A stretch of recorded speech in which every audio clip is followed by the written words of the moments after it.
오늘 팩트체크에서는 서울 영등포역 앞에 나왔습니다. 영등포에서도 붐비기로 유명한 영중로인데요. 그러니까 지금 보시는 것처럼 이 앞에는 롯데백화점이 있고요. 또 그리고 길 하나만 건너면은 신세계 백화점이 있어서 사람들과 차량이 많습니다. 또 인도에는 이렇게 노점이 들어서 있고요. 또 도로를 보면은 주정차되어 있는 차량들과 버스가 엉켜서 아주 혼잡한 모습입니다. 자, 그런데 영등포구청에서는요, 이 도로를 넓히기는커녕 오히려 한 차로를 줄이겠다는 계획을 내놨습니다. 도로를 넓혀야지 좁힌다는 게 그거 뭐 말도 안 되는 소리지. 누구 편하거나 그런 건 없는 것 같습니다. 더 복잡해질 뿐이겠죠.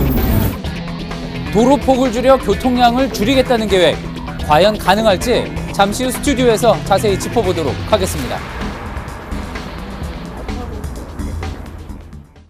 예, 말로만 들었던 영등로, 뭐 자주 가볼 기회가 없어서 저렇게 막힌 줄은 몰랐습니다. 근데 대단하네요. 근데 롯데백화점도 있고 타임스퀘어도 있고 하여간 막힐 만한 그런 그 요건은 다 갖추고 있는 것 같습니다. 차로를 줄이면 오히려 교통체증이 줄어들 것인가? 어찌 보면 이건 뭐 상식에 어긋나는 얘기처럼 들리기는 하는데 여러 가지 연구 결과도 있다고 하니까 이게 학문적으로 분석이 된 내용도 있다는 그 내용을 좀 근거로 해서 좀 오늘 얘기를 좀 나눠봐야 될 것 같습니다. 김필규 기자 들어와 있는데요. 자, 어찌 보면 상식에 어긋난다. 그런데 학문적으로 분석이 된 내용을 보면 안 그런 경우도 있다. 뭐 이런 얘기겠죠. 예, 그렇습니다. 예. 먼저 1990년이었습니다. 지구의 날을 맞아서 미국 뉴욕시가 42번가 자체를 완전히 통제한 적이 있습니다. 예. 행사의 일환이었던 건데요. 이때 분명히 다 교통 대란이 있을 것이다 이렇게 우려가 나왔는데 오히려 그날 주변의 교통량은 줄었습니다. 예. 효과를 본 뉴욕시는 2009년부터 아예 42번가의 차로 수를 줄였고요. 중앙 보행로를 이렇게 확대를 했는데요. 예. 이보다 앞서서 독일의 수학자인 디트리 브라이스가 이런 내용을 학문적으로 분석을 했고요. 그 이름을 따서 브라이스 역설이라는 가설을 내놨습니다. 예. 어떤 내용인지는요, 제가 그림으로 직접 간단히 준비를 해봤습니다. 그러죠. 이렇게 어느 한 도시에 A 지점과 B 지점이 있습니다. 두 지점을 잇는 도로는 두 개가 있고요. A에서 중간까지 가는 데는 고정적으로 20분이 걸리고 또 여기서 B까지도 기본적으로 20분이 걸린다고 합니다. 그런데 이 나머지 길들은 교통량에 따라 지나는 시간이 달라지는데요. 100대가 지나가면 10분, 200대가 지나가면 20분이 걸립니다. 그러면 차량 200대가 A에서 출발한다고 할 경우 이렇게 가나 저렇게 가나 마찬가지니까 아마도 100대씩 골고루 나뉘어서 각각 30분이 걸리게 될 겁니다. 그런데 어느 날 갑자기 가운데를 잇는 뻥 뚫린 도로가 생겼습니다. 그러자 사람들은 만약에 이 밑으로 가면은 10분, 이렇게 세 도로를 이용해 위로 가면 또 10분밖에 안 걸리니까 총 20분이면 도착할 수 있겠구나 생각하게 된 거죠. 그런데 모두가 이렇게 생각을 하면서 밑으로만 200대가 몰렸고요. 오히려 여기서 20분, 또 20분, 그래서 모두 40분이 걸리게 된 겁니다. 이렇게 되면은 이 길로 가도 40분이 걸릴 수 있고 또 저 길로 가도 40분이 걸리게 되니까 그동안 A에서 B까지 30분이면 갈 수 있던 거리가 새 도로로 인해서 오히려 40분으로 늦어지게 된 거죠. 예. 잘 봤는데요. 예. 굉장히 복잡하네요. 예. 저 그림은 직접 그린 겁니까? 김필규 기자가? 예, 재미있는 가설이라 한번 좀 쉽게 설명해 보려고 예. 한번 해봤습니다. 예. 무슨 얘기인지 이제 알긴 알겠습니다. 예. 원래 김필규 기자는 그림을 잘 그립니다. 그래서 본인이 직접 셀프 서비스를 했네요. 알겠습니다. 그러니까 그 얘기는 무슨 얘기냐면 새로운 길을 내니까 예. 교통량이 오히려 더 늘어나더라. 어떤 기대 심리가 있으니까. 예. 그러니까 반대로 길을 그냥 막아버리면 예. 거기에는 알아서 또 안 가지 않겠느냐. 예. 그래서 줄어들 것이다 하는 거죠. 예, 그렇습니다.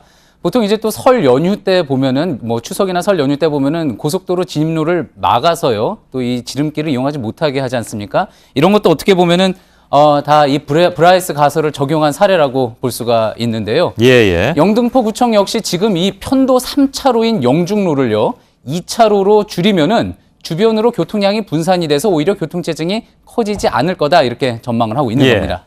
근데 앞서 그 뉴욕 42번가의 예를 봤지만 예. 미국의 도로라는 게 되게 이제 그 바둑판처럼 돼 있어가지고 다른 선택을 할 수가 있잖아요. 예. 여기를 막아놓으면.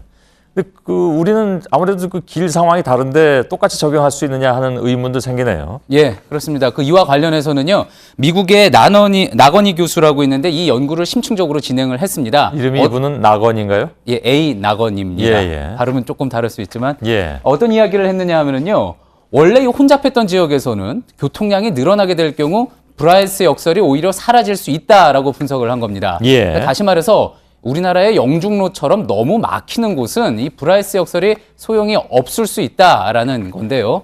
우리나라 교통 전문가들 중에서도요, 이 영등포의 특수한 상황을 감안해야 한다는 지적 있었습니다. 들어보시죠. 예. 해당되는 구간을 통과하지 않으면 운전자가 가고자 하는 목적지에 도달할 수 없는 형태로 한다면은 이게 부작용이 있을 수 있겠죠. 충분히 다른 경로를 선택할 수 있는 그런 루트가 있어야 이것도 가능한 곳이지, 만약에 그렇지 않은 상황에서 설치한다? 아무것도 어떤 그런 충분한 그 조사 없이, 그런 데이터 없이 만약 한다면은 문제가 있을 것이고. 예. 이게 바로 이제 좀 아까 얘기 나눈 다른 대안이 있으면 그런 가설이 통할 수 있지만 예. 만일에 없으면 안 되지 않느냐. 그거 조사 다 했느냐 하는 얘기인데 글쎄요. 그건 좀 봐야 되겠습니다만은 영등포구 쪽에서는 아무튼 처음에 얘기한 이 나건희 교수 말고 브라이스의 가설이 통할 것이다. 막아놓으면 더러울 것이다. 이렇게 얘기를 하는 거죠. 그런 셈입니다. 일단 또 영등포구청은 교통 대란을 대비해서 여러 가지 이제 대책을 마련하고 있다고 이야기는 했는데요. 그러면서 이제 큰 혼잡 없을 거라는 입장이었는데 예. 이야기 직접 들어봤습니다. 들어보시죠. 예. 사실 차선 하나 줄여도 그렇게 크게 영향이 없다라는 얘기는 뭐냐면, 현재는 3차로에 버스를 이용하는 승객들이 노점상을 피해서 3차로에 내려와서 대기를 해요. 그래서 3차로가 보도의 일부를 이용이 되고 있기 때문에 현재 통행 속도하고 그렇게 크게 지장이 없을 거라는 게 저희들의 이제 생각이거든요. 그 지금 한 차로는 어차피 막혀 있다 그런 얘기인가요? 예, 그렇습니다. 그러면 예를 들면 이제 노점이나 예. 아니면 보행자들 이제 불법 주정차 예. 이런 것들이 그대로 방치된다면 그때 또 얘기가 달라지잖아요. 예. 그렇습니다. 그래서 이제 차로를 그냥 줄이는 게 능사만은 아니다. 예, 예. 그렇게 줄인 뒤에도 다른 관리를 더 철저하게 병행을 해야지 정책 효과를 볼 거라는 지적 많았습니다. 예. 영등포구에서는 일단 협의를 거쳐서요, 올해 안까지 공사를 마친다는 계획인데요. 과연 도로폭을 줄여서 교통량을 잡겠다는 이 시도, 서울시 교통체계의 어떤 획기적인 전환점이 될지 아니면 그 반대가 될지는 내년이면은 그 결과 볼 수 있을 것 같습니다. 예, 예. 아직 시간은 좀 많이 남았군요. 내년이라면. 근데 아무튼 굉장히 좀 재밌고 궁금해집니다. 그러니까 브라이스의 가설이 맞느냐? 예. 아니면 아까 나건희 그분의 역설이 맞느냐? 예. 우리가 바로 실험해 볼 수 있는 그런 상황이 됐군요. 예. 예, 알겠습니다. 김필규 기자였습니다. 수고했습니다.